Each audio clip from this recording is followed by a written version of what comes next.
ورا هذا الباب راح تلقون مستقبلكم، بس مثل ما اتفقنا من تدخلون بعد ماكو اي رجعه. الوضع صار ما يطمن، لازم تغيري مكانك. خلينا نروح ناخذ اغراضك هسه. جيت من باب 7. انت شلون اختاريتي الباب اللي طلعتي منه؟ أنا سرور. حقيقيه؟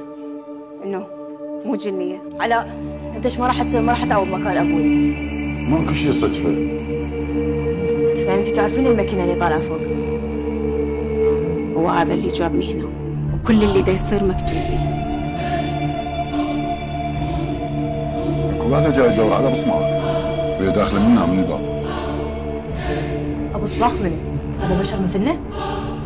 زين، واذا كان الباب مالتك تقدرين تختارين اي مكان تروحين، ليش راح تختارين؟